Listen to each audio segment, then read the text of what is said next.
Bano ababadde nga tebasalikako musale bagamba nti abakungu mu banka eno bayinza batya okwetondera minisita ono awatali yadde okunoonyereza kwonna.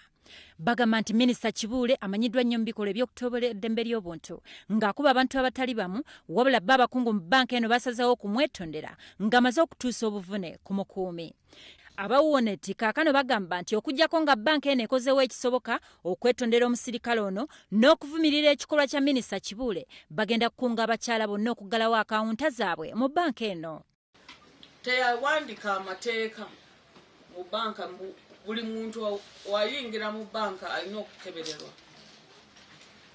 Mukyalo ono abadde atudde ng'akola emirimu gye. Minister Kibuule Ronald, simanyi lwaki alowooza nti buli muntu amumanyi. Wadde amumanyi, simanyi lwaki alowooza nti teyasanirwa okukebererwa.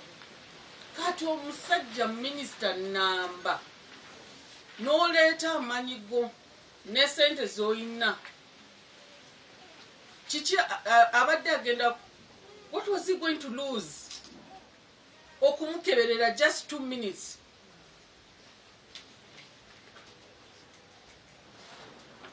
I think our ministers are suffering from a problem of importance.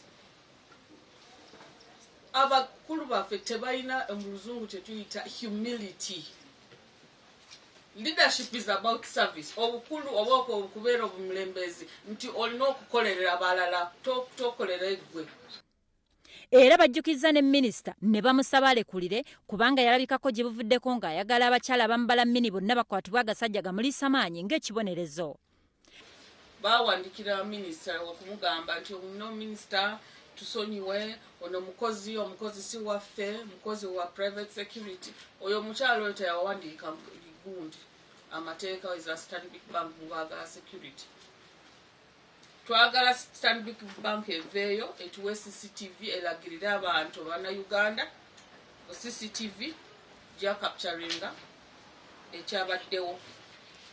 Minister Kibuule aludde nga ali mu mivuyo egifaananako bwe giti nga mu bbanga ttono nnyo yaviira mu gakonde munnamateeka Abdallah Kiwanuka mu bitundu by'emikono. Kibuule ono y'omu aludde ng'alwanagana ne bannamawulire emirundi egiwezeeko. Tugezezzaako okufuna Minister Ronald Kibuule abeeko kyalungamya naye nga buteerere kubanga essimu ze zonna ezimanyiddwa tezibaddeeko. Eggulu erikusakiddwa Paulo Matovu ku lwa WBS Amasunsule.